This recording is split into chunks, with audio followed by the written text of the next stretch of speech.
자, 오늘 말씀은 이제 대속죄일이라는 말씀을 같이 나누겠습니다. 그래서 오늘과 이제 다음 주 두 주간에 걸쳐서 대속죄일 말씀을 나누겠습니다. 이 대속죄일은 오늘 본문 말씀 레위기 16장 31절 말씀 보면 안식일 중에 안식일이다라고 말씀하고 있습니다. 그러므로 대속죄일은 사실 레위기 전체로 놓고 봤을 때 가장 핵심되는 말씀이 바로 대속죄일이라고 할 수 있습니다. 레위기 전체를 놓고 봤을 때 가장 중심되는 말씀은 무엇이냐? 대속죄일이다 라고 말씀할 수 있습니다. 이 대속죄일을 간단히 이야기하면 7월 10일 날 1년 동안 지은 모든 죄를 회개하는 날, 이게 바로 대속죄일의 기본 개념입니다. 자, 이 대속죄일에 먼저 말씀 구조를 살펴보면 이렇습니다. 자, 16장 전체를 놓고 봤을 때 1절부터 10절 말씀은 대속죄의 규례, 11절부터 14절은 아론을 위한 속죄, 15절부터 19절은 백성을 위한 속죄, 20절부터 22절은 아사셀 염소, 23절부터 28절은 대속죄의 마침, 29절부터 34절은 대속죄의 의미, 이렇게 말씀하고 있습니다. 오늘 말씀을 통해서 두 가지 질문을 여러분께 던지겠는데, 첫 번째는 대제사장과 예수님의 차이점이 무엇이냐, 이것이 바로 첫 번째 질문이고, 두 번째는 대제사장이 대속죄일날 지성소에 들어가는 것의 의미가 무엇이냐, 이 두 질문에 대해서 여러분께서 답변을 같이 말씀을 통해서 찾아보시는 여러분들이 되시기 바라겠습니다. 자, 오늘 먼저 본문 말씀, 우리 1절 말씀, 16장 1절 말씀 다 같이 읽겠습니다. 16절 1절입니다. 읽겠습니다. 시작! 아론의 두 아들이 여호와 앞에 나가라. 죽은 후에 여호와께서 모세에게 말씀하시니라. 아멘. 레위기 10장 2절 말씀 보면 바로 아론의 두 아들, 첫째 아들과 둘째 아들이었던 나답과 아비후가 불을 잘못 사용해서 죽임을 당한 사건이 있었습니다. 그런데 많은 성경학자들은 이 불을 잘못 사용한 것뿐만 아니라 오늘 이 16장 1절 말씀을 근거로 해서 이들이 지성소까지 들어갔다라고 보고 있습니다. 그래서 지성소에 함부로 들어갔고 불을 잘못 사용한 잘못된 불을 가지고 지성소에 함부로 들어갔기 때문에 그들은 자신의 죄를 자신이 업고 죽임을 당했다라고 해석하고 있습니다. 자, 이런 일이 일어난 다음에 하나님께서는 모세와 아론에게 하나님께서는 말씀하시는, 모세를 통해서 아론에게 말씀하시는데 어떤 말씀하시냐면 바로 지성소에 들어가는 날짜 그리고 지성소에 들어가는 사람에 대해서 말씀하십니다. 지성소는 딱 1년에 한 번만 들어갈 수 있는데 그것은 바로 7월 10일 바로 이날만 지성소에 들어갈 수 있다라고 말씀하셨고, 지성소는 대제사장만이 들어갈 수 있다라고 말씀해 주셨습니다. 이 두 가지를 말씀하시면서 이제 대속죄일에 대해서는 말씀을 하시는데, 먼저 우리가 좀 알아야 될 사실은 왜 7월 10일일까? 라는 것입니다. 이거는 그렇게 중요하진 않지만 가볍게 여러분께서 한번 들어봐 주시면 될 것 같습니다. 왜 7월 10일 날 하나님은 대속죄일을 정하셨을까? 하는 것입니다. 자, 이 질문을 답하기 위해서는 우리가 한 가지 질문을 좀 답할 필요가 있습니다. 여러분께 한번 질문 드리겠습니다. 우리나라는 지금 현재 2024년도 현재 우리나라는 몇 개의 달력을 사용하고 있을까요? 달력을 총 몇 개를 여러분 사용하고 계십니까?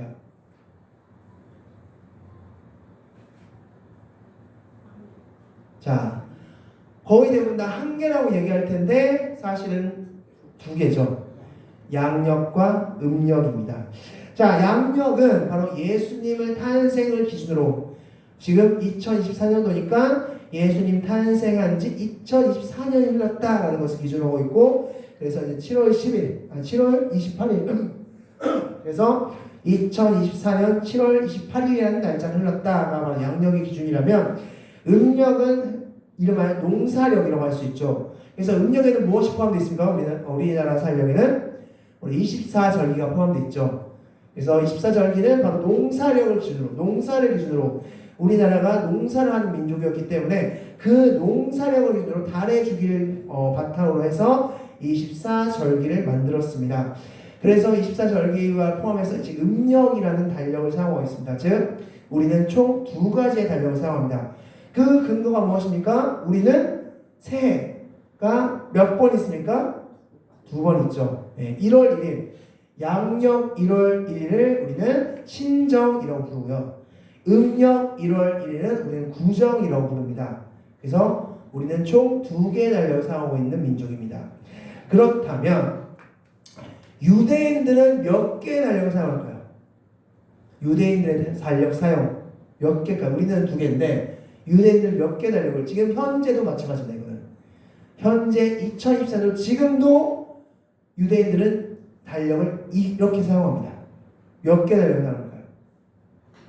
유대인들의 달력은 총 3개입니다. 그래서 우리나라는 신정을 즉 새해를 2번 보내지만 유대인들은 새해를 3번 보냅니다. 자, 어떤 달력이냐? 첫 번째 태양력이라고 하는 달력입니다. 이것은 우리나라의 양력과 비슷한 달력인데 이것은 이스라엘 백성들이 출애굽 이전부터 사용했던 달력이라고 할 수 있습니다. 우리나라 달력과 우리나라 양력과 비슷한 기준이지만 조금 날짜는 다릅니다. 약간씩 다른 기준이 있습니다. 어찌됐건 태양력이라는 양력으로 볼 수 있는 달력을 하나 사용하고 있고요. 두 번째는 종교력이라고 있습니다. 종교력은 출애굽기 12장 2절 말씀 보면 하나님께서 이렇게 말씀하셨죠. 이 달, 여기서 이 달은 태양력으로서 3월 혹은 4월을 의미합니다. 3월 혹은 4월 그때쯤인데 그때쯤에 이제 이스라엘 백성들이 출애굽하는데 하나님께서 이렇게 말씀하시는 겁니다. 이 날을 너희에게 달의 시작, 해 첫 날이 되게 하라라고 말씀하십니다. 그래서 이때를 이제 종교력이라고 부르기 시작했습니다. 즉 태양력으로서 3월과 4월 기준되는 이 중간되는 이 어느 시점이 종교력으로서는 새해 1월 1일이 되는 것입니다. 그래서 하나님은 종교력이라는 것을 12개의 종교력을 만들어 주셨습니다. 그래서 이 첫 달을 우리는 아비멀, 성경에서 많이 보셨죠? 아비멀. 그게 바로 1월 달을 아비멀이라고 합니다. 이런 종교력이 있습니다. 자, 세 번째. 레위기 23장 24절 말씀 보면 이런 말씀이 있습니다. 일곱째 달, 곧 그 달 첫날은 너희에게 쉬는 날이 될지니 라고 말씀하셨습니다. 자, 여기서 일곱째 달이라고 하는 것은 여기서 종교력을 의미합니다. 이 일곱째 달을 원어로 티쉬리라고 하는데 이 티쉬리가 너희에게 첫날이 된다라고 말씀하셨습니다. 자, 새해가 다시 한번 등장했습니다. 새해가. 자, 즉 종교력에서 7번째 달이 너희에게 있어서는 첫날 새해가 될 것이다 라고 말씀하시는데 이 세 번째 달력을 농사력, 민간력이라고 합니다. 자, 그래서 유대인들은 총 3개의 달력을 사용합니다. 첫 번째는 태양력, 두 번째는 종교력, 세 번째는 민간력, 혹은 농사력, 이렇게 3개의 달력을 사용하고 있는데, 자, 앞서 말씀드린 레위기 23장 24절 말씀, 일곱째 달 곧 그 달 첫날은 너희에게 쉬는 날이 된다라고 했을 때 이 날이 언제냐면 이 새해는 언제냐? 우리가 나팔절이라고 부르는 날입니다. 바로 이 나팔절이 민간력, 즉 농사력의 1월 1일이 되는 것입니다. 자, 이게 바로 그래서 나팔절 1월 1일 이들은 그래서 유대인들은 매달 첫날은 나팔을 봅니다. 양각 뿔나팔을 보면서 새해 첫날을 기르는데 이 나팔절 1월 1일만큼은 나팔을 2개를 봅니다. 2개를 뿌뿌 2개를 불어서 1월 1일임을 알리고 나팔절이 시작되었음을 알립니다. 이게 나팔절인데, 자, 그러면 이제 오늘 말씀인 7월 10일은 과연 태양력을 기준으로 말할까요? 아니면 종교력을 기준으로 말하고 있을까요? 아니면 민간력, 즉 농사력을 기준으로 말하고 있을까요? 바로 농사력입니다. 자, 즉 나팔절 1월 1일이 바로 나팔절 1월 1일이라면 이제 1월 1일이 그렇다면 종교력으로서는 언제일까요? 종교력으로서는 7월 달인 거죠. 7월 1일입니다. 그 7월 달 지나고 열흘 지난 그 다음, 열흘이 지난 그 달, 그러면 민간력, 농사력으로서는 몇 월 며칠입니까? 1월 10일 되는 거죠. 그 1월 10일 날이 바로 대속죄일이 되는 것입니다.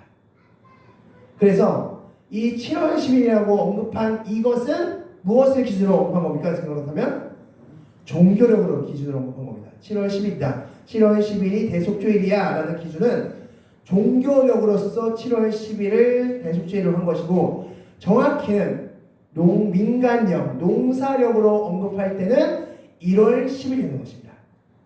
1월 10일입니다.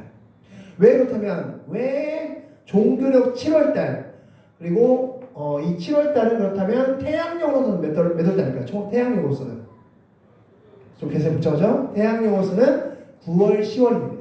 약 2달 정도 늦는다고 생각하시면 됩니다. 2-3달 정도. 자, 그러면 왜 이때가 1월 1일 납팔절, 왜 농사력, 민간력으로 1월 1일이라고 하나님께서 말씀하셨을까요? 자, 그것은 이때 이른비가 내려지기 때문입니다. 예레미야 5장 24절 말씀 보면 이른비와 늦은비를 말씀하고 있는데, 이 이른비와 늦은비가 내리는 그 날을 태양력을 기준으로 봤을 때 10월부터 10월달은 이른비, 2월달부터 3월달, 4월달까지는 늦은비가 내리는 달이라고 합니다. 즉 9월달부터 10월, 이때 이제 이른비가 내려집니다. 그래서 이때 보리 수확을 이루어집니다. 그리고 늦은비, 3월달부터 4월달에 내려지는 그 비 때 늦은비가 내려짐으로써 이때 쌀 농사가 이루어집니다. 그래서 이른비와 늦은비라고 성경은 설명하고 있습니다. 자, 그래서 이른비, 이제 농사가 처음 시작되는, 농사랑을 처음 시작할 수 있는 그 비가 내려지는 그때가 바로 농사력으로서는 1월 1일 납팔절이 되는 것이고, 그때로부터 약 10일이 지난 1월 10일이 바로 대속죄일이라고 하는 것입니다. 그러므로 이 대속죄일은 언제냐? 무슨 날이냐? 작년 1월 11일부터 올해 1월 9일까지 지었던 모든 죄를 회개받는 날이라고 생각하시면 됩니다. 우리나라로 쉽게 설명하면 1월 1일부터 양력 기준으로 1월 1일부터 12월 31일까지 작년에 지었던 죄를 1월 1일날, 1월 10일날 용서받는 겁니다. 지금 작년에 지은 죄를 용서받는 날, 그게 바로 대속죄일이다 라고 생각하시면 되겠습니다. 자, 좀 복잡한 얘기인데 어쨌든 이렇게 달력이 구성되었다. 그래서 7월 10일은 대속죄로서 농사력으로서는 1월 10일이다 라는 것을 말씀드립니다. 자, 그래서 이때 이제 대속죄로서 하나님께 작년 한 해 동안 나 이런 죄를 저질렀습니다, 용서해 주세요 라고 하면서 용서를 비는 그 하루의 기간인데, 자, 그렇다면 왜 하나님께서 이 대속죄일이라는 날짜를 두셨을까라고 했을 때, 레위기 4장 13절부터 14절 말씀 보면 하나님께서 죄 용서하는 방법, 그 방식을 말씀하셨는데, 우리가 죄를 지었다가 그 죄가 무엇인지 알지 못하다가 그 죄를 깨닫게 되었을 때 우리는 무엇을 드립니까? 속죄제라는 걸 드리죠. 즉 우리가 죄를 지었지만 우리 스스로도 알지 못한, 깨닫지 못한 수만 가지의 죄가 있다는 것입니다. 그 모든 죄를 사하는 바로 하루를 만들어 주신 것이다 라는 것입니다. 하나님께서는 이때 모든 죄, 너희가 작년에 지었던 그 모든 죄를 내가 다 사해 주겠다 라고 말씀하신 것이 바로 대속죄의 은혜다 라고 볼 수 있는 것입니다. 자, 그렇다면 이제부터 본격적인 말씀드리도록 하겠습니다. 대제사장, 우리 질문 하나 드리겠습니다. 대제사장은 대속죄 기간에 지성소를 몇 번 들어갈까요? 자, 우리는 흔히 한 번 들어가는 걸로 알고 있습니다. 그러나 성경을 자세히 살펴보면 대속죄 기간에 대제사장이 지성소를 총 4번은 들어갑니다. 자, 그래서 이걸 하나하나씩 한번 말씀을 통해서 보고, 그리고 나서 그 의미를 한번 생각해 보도록 하겠습니다.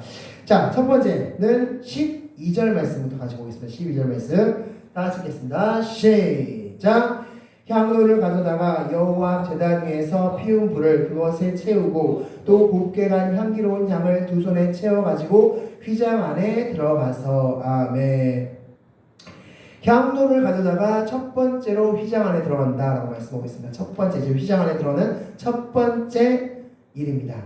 자, 이 향로 바로 히브리서 9장 4절 말씀 보면 금향로가 언급되어 있고 그 금향로가 지성소 안에 있음을 언급되어 있는 것으로 오늘 말씀을 볼 수 있습니다.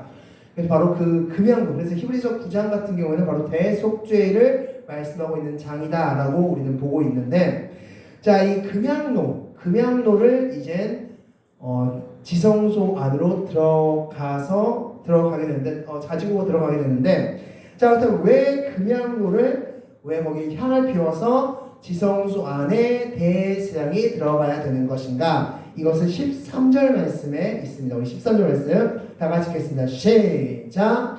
여호와 앞에서 분향하여 향연으로 증거계 위 속죄소를 가리게 할지니 그리하면 그가 죽지 아니할 것이며 아멘. 바로 언약궤를 가리기 위해서 바로 금향로를 가지고 가야 된다. 그 여기에 향을 피워서 가지고 가야 된다라고 말씀하고 있습니다. 즉 금향로에 향을 피워서 가지고 왔으면 그 금향로 향이 지성소 전체를 덮는 것입니다. 그러면 바로 법궤, 하나님의 임재, 하나님을 상징하는 그 법궤가 연기로 가려지게 되는 것이고, 그럼으로써 대제사장은 그 법궤를 직접적으로 보지 않을 수 있다는 것입니다. 그 연기에 가려졌기 때문에. 즉 지성소에 들어간 대제사장이 법궤를 눈으로 직접 보면서 죽임을 당치 않게 하기 위해서 하나님은 금향로를 가장 먼저 들어가게 하셨고, 금향로의 향을 피워서 너희 빨리 그 연기로 법궤 가려 라고 말씀하시는 겁니다. 그래서 첫 번째 바로 대제사장은 지성소의 향로를 가지고 금향로를 가지고 들어간다 라고 볼 수 있습니다. 출애굽기 19장 21절 말씀 보면 하나님께서 시내산에서 임재하신 다음에 하나님께서 3일 후에 내가 임재하겠다라고 너에게 율법을 가르쳐주겠다 라고 말씀하시면서 뭐라고 말씀하시냐면 백성들에게 이곳을 올라가지 못하도록 해라 라고 말씀하십니다. 왜냐하면 백성들이 나를 보려고 하다가 죽임을 당할까 하노라 라고 말씀하시죠. 우리는 죄 많은 인간이기 때문에 하나님을 직접 본다? 그럼 우리는 반드시 죽게 되어 있다는 것입니다. 그것을 미연에 방지하고자 하나님은 향로를 가지고 가라라고 첫 번째 말씀하셨습니다. 자, 그래서 대제사장은 첫 번째 향로를 가지고 서로 지성소에 들어갔다가 뒷걸음쳐서 나오게 되는 것입니다. 자, 그리고 나서 두 번째로 들어가는 이유는 바로 대제사장 자신을 위한, 그리고 자신의 가족들을 위한 속죄를 드리기 위해서 들어가는 것입니다.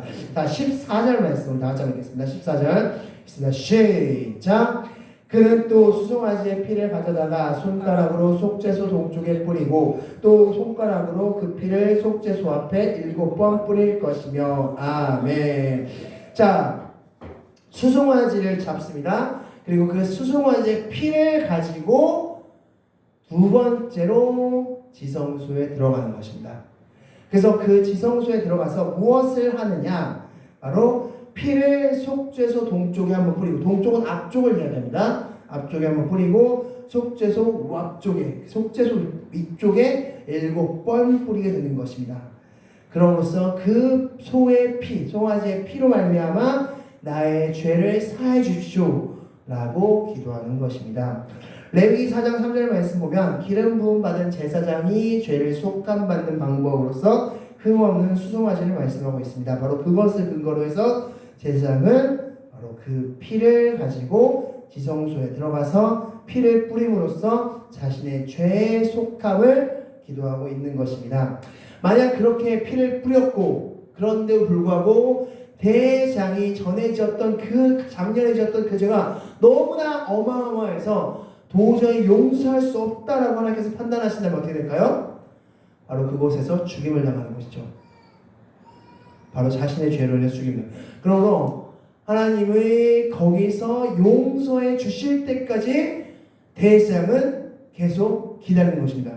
피를 뿌리고 그 피를 통하여서 내 죄를 사하여 주시옵소서. 작년 한 해 동안 내가 지었던 죄를 사하여 주시옵소서 라고 기도하는 것이고, 그 기도가 오케이 내가 용서하겠다 라고 할 때 드디어 대제사장은 그 지성소를 나올 수 있게 되는 것입니다. 자, 그렇게 해서 두 번째 입장이 끝났고, 세 번째는 바로 백성을 위한 속죄를 또한 드립니다. 자, 5절 말씀 우리 다 같이 한번 읽겠습니다. 16장 5절 말씀 우리 다 같이 한번 읽겠습니다. 16장 5절입니다. 읽겠습니다. 시작! 이스라엘 자손의 회중에게서 속죄 제물을 삼기 위하여 순염소 2마리와 번제물로 삼기 위하여 순양 1마리를 가져갈지니라. 아멘. 자, 여기서 순염소 2마리를 가져간다라고 말씀하고 있습니다. 이 중에서 1마리를 이제 속죄 제물로 드리는 것인데, 역시 방법은 마찬가지입니다. 그 순염소의 목을 따서 피를 받습니다. 그리고 그 피를 지성소에 세 번째로 들어가는 겁니다. 15절 말씀이죠. 우리 15절 말씀 다 같이 읽겠습니다. 시작! 또 그 백성을 위한 속죄제 염소를 잡아 그 피를 가지고 휘장 안에 들어가서 그 수송아지 피와 해왕같이 그 피로 행하여 속죄소 위와 속죄소 앞에 뿌릴지니. 아멘.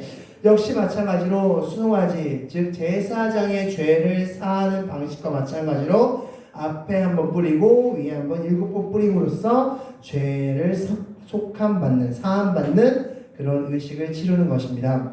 역시 마찬가지입니다. 하나님께서 이렇게 피를 받으시면서 너의 죄를 사하겠다 라고 하시면 무사 통과지만, 그러지 않는다면, 이건 도저히 내가 용서할 수 없다라는 것이 되어진다면 어떻게 될까요? 백성들은 죄를 사함받지 못하고 그 죄로 인한 죄값을 목숨으로써 내놓을 수밖에 없다는 것입니다. 그래서 그 백성들은 대제사장이 자신들의 죄를 담당할 순염소의 피를 가지고 지성소에 들어갔다가 다시 나올 때까지 숨죽이면서 그 광경을 지켜볼 수밖에 없었다는 것입니다. 자, 그렇게 해서 세 번째 들어가고, 마지막으로는 뭐에 들어갈까요? 바로 앞에 놓았던 향로를 다시 들고 나오기 위해서. 그래서 들고 나오기 위해서 마지막으로 들어갔다가 향로를 가지고 뒷걸음쳐서 다시 나오게 되는 것입니다. 이렇게 해서 총 4번에 걸쳐서 들어갔다 나왔다를 반복하면서 대제사장은 자신의 죄와 자신과 자신의 가족의 죄와 백성 모두의 죄를 사함받는 것이다 라고 볼 수 있습니다. 자, 그렇다면 왜 제가 지금까지 이렇게 장황하게 이 이야기를 했을까? 왜냐하면 앞서 첫 번째 질문이었죠. 예수님과 대제사장의 차이가 무엇입니까? 라는 질문에 대한 답이 여기에 숨겨져 있기 때문입니다. 우리 말씀을 통해서 한번 보도록 하겠습니다. 히브리서 9장 12절 말씀 다 같이 읽겠습니다. 시작! 염소와 송아지의 피로 하지 아니하고 오직 자기의 피로 영원한 속죄를 이루사 단번에 성소에 들어가셨느니라. 아멘. 자, 여기서 염소와 송아지의 피라고 말씀하는데, 여기서 염소는 누구의 죄를 사하는 속죄제물이었습니까? 백성의 죄. 송아지는 누구의 죄를 속죄하는 속죄제물이었습니까? 제사장의 죄, 대제사장의 죄를 속죄하는 속죄제물이었습니다. 즉, 염소와 송아지의 피로 하지 아니하고 자기의 피로서, 자기가 제물되어서 자기의 피로서 대속죄를 이루셨는데, 그때 이루신 방식이 뭐라고 말씀하셨습니까? 단번에. 즉, 대제사장은 몇 번 왔다 갔다 해만 했습니까? 4번. 예수님은 몇 번 왔다 갔다 하셨을까요? 1번. 끝. 죄 많은 인간은, 아무리 대제사장이라 할지라도 죄 많은 인간은 그렇게 왔다 갔다를 몇 번 해야지만이 겨우 속함받는, 하나님 용서해주세요, 용서해주세요, 저 용서해주실 거죠, 백성들 용서해주실 거죠 하면서 벌벌벌 떨면서 그렇게 속죄함 받는 그 과정을 예수님은 단번에 끝나셨다라는 것입니다. 그게 바로 예수님의 은혜이자 예수님의 능력이라 할 수 있다고 할 수 있습니다. 즉, 우리는 바로 그 은혜를 입은 자들이다.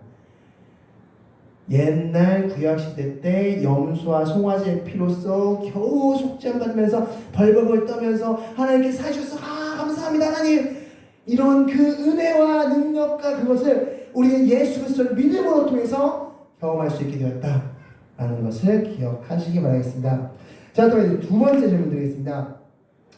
대제사장이 대속죄의 날 지성소에 들어가는 그 과정을 우리는 어떻게 이해할 수 있을까? 그것은 어떤 것을 설명하는 모습일까라는 것입니다.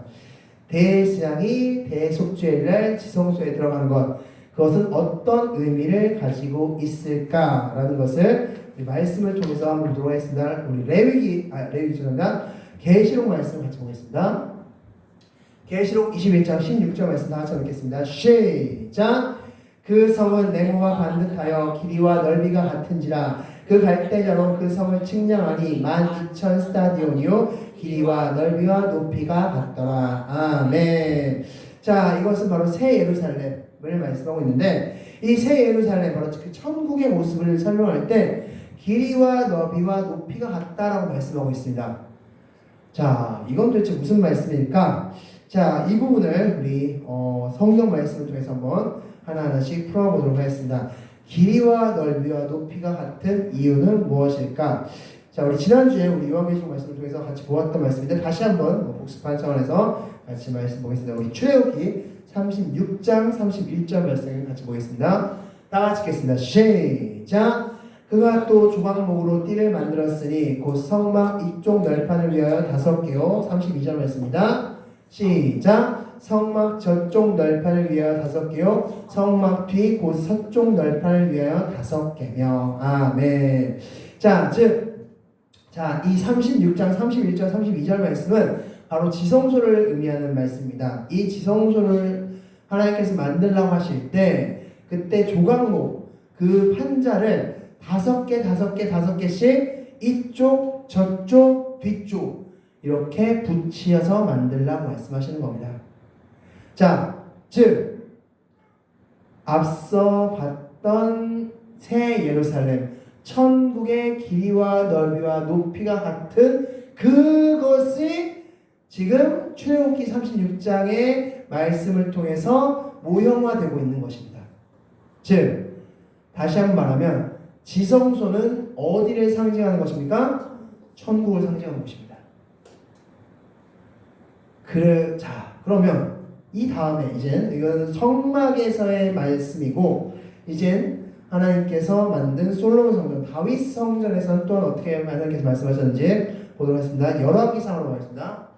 열왕기상 6장 19절 20절 말씀 다 같이 읽겠습니다. 시작. 여호와의 언약궤를 두기 위하여 성전 안에 내소를 마련하였는데. 아멘. 자, 언약궤는 어디다 두는 것입니까? 지성소에 두는 거죠. 자, 그 지성소의 크기를 보겠습니다. 20절 말씀 읽겠습니다. 시작.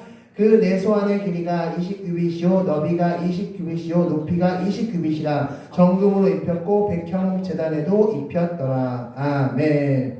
자, 여호와의 언약궤가 두는 그 지성소의 크기가 뭐라고 말씀하고 있습니까? 20규빗, 20규빗, 20규빗.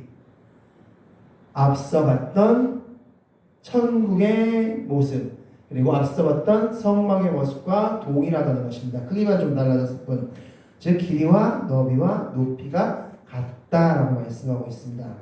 자, 그렇다면 이제 하나님께서 70년 포로 생활 이후에 어떤 말씀을 또 하셨는지 말씀 보도록 하겠습니다. 에스겔 말씀입니다.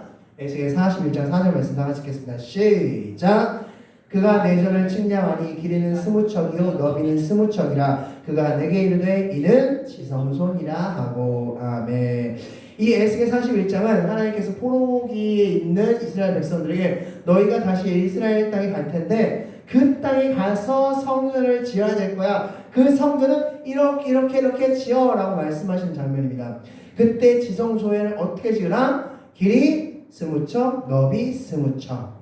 길이와 너비와 높이를 같게 만들라라고 말씀하시는 겁니다. 역시 동일하게 말씀하신 것이고 그것이 실제로 어떻게 말씀되었는지 보도록 하겠습니다. 에스라 6장 3절 말씀 다 같이 읽겠습니다. 시작. 고레스 왕 원년에 조서를 내려 이르기를 예루살렘에 있는 하나님의 성전에 대하여 이르노니 이 성전 곧 제사 드리는 성소를 건축하되 지대를 견고히 쌓고 그 성전의 높이는 60규빗으로 너비도 60규빗으로 하고. 아멘. 하나님께서 포로기에 있는 이스라엘 백성들이 이제 70년 후에 다시 한번 다시 새 땅으로 돌아갈 때, 그때 하나님께서는 예루살렘 성전을 지으라 말씀하셨는데, 그 성전을 지으라는 명령을 누구를 입을 통해서 말씀하고 계십니까? 지금 고레스 왕, 이방 나라의 왕을 입을 통해서 말씀하고 계십니다. 지금 하나님을 전혀 알지 못하는 그 왕의 입을 통해서 말씀하고 계신데, 그 성전의 모습, 지성소의 크기는 정확히 나오지 않지만 성전 자체의 크기를 말씀하고 있는데, 어떻게 말씀하고 있습니까? 높이 60규빗, 너비 60규빗. 하나님이 임재하는 바로 그곳의 크기 역시 길이와 넓이와 높이가 동일하게 지으라고 말씀하시는 겁니다. 그걸 누구의 입을 통해서 지금 말씀하시는 겁니까? 바로 고레스 왕, 이방 왕을 통해서. 그 이방 왕이 하나님의 과거의 성막의 구조를 알았을까요? 솔로몬 왕의 그 성전의 구조를 알았을까요? 전혀 몰랐겠죠, 당연히. 근데 그의 입을 통해서 지금 말씀하시는 겁니다, 하나님이. 즉, 무슨 소리냐? 이 지성소라는 곳은 어디다? 천국에 모형되는 곳이다 라는 것입니다. 그렇다면 대속죄일 날 제사장이 피를 가지고 지성소에 들어가서 죄 사함을 받는 의미는 무엇입니까? 천국은 어떻게 갈 수 있는 곳이다? 죄가 완전히 사해져야, 대속죄일에 죄가 완전히 사해지는 것처럼 죄가 완전히 사해져야 갈 수 있는 곳이다 라는 걸 말씀하는 겁니다. 지금 이게 바로 대속죄의 의미입니다. 그게 바로 지성소에 피를 뿌리는 의미입니다. 너희가 피를 통하여서 죄가 완전히 속함 받아야지만이 갈 수 있는 곳이 어디다? 천국이다 라고 말씀하시는 겁니다. 그러므로 우리가 천국에 가기 위해서는 어떻게 해야 됩니까? 교회 열심히 신앙생활하고 헌금 많이 내고 찬양 많이 부르고 기도 많이 하고, 성경은 말씀하고 있는 길을 피를 통하여 죄가 사함 받아야 된다라고 말씀하십니다. 그렇다면 그 피는 무엇입니까? 예수 그리스도의 피다라고 말씀하시는 겁니다. 그래야지만 너희가 천국에 갈 수 있다라고 말씀하시는 게 바로 대속죄일의 교훈임을 기억하시기 바라겠습니다. 말씀을 정리하겠습니다. 대제사장은 몇 번 들어왔다 갔다 해야지만이 죄속함을 받았습니까? 4번. 4번 왔다 갔다 해야지만이 죄속함을 겨우 받았습니다. 그런데 그것을 예수님은 몇 번 하셨습니까? 단번에 하셨습니다. 그게 바로 예수님의 큰 은혜인 것입니다. 우리는 더 이상 그러므로 대속죄를 겨우겨우 지키면서 내 죄가 사해질까 두려워 떨 필요가 없다는 것입니다. 또한 대속죄일의 제사장이 지성소에 들어가는 그 의미는 무엇이다? 바로 지성소는 바로 천국의 모형으로서 천국을 가기 위해서는 무엇이 필요하다? 피가 필요하며, 그 보혈의 피를 의지하여 죄가 사함받은 자만이 어디를 갈 수 있다? 천국에 갈 수 있다라는 것을 말씀하고 있습니다. 그 은혜를 우리 모두는 입은 자였음을 기억하시면서, 중요한 것은 예수님의 피가, 예수님의 십자가가 내 죄를 사하셨다라는 것을 기억하시는 여러분들이 되시기 바라겠습니다. 다 같이 기도하시겠습니다.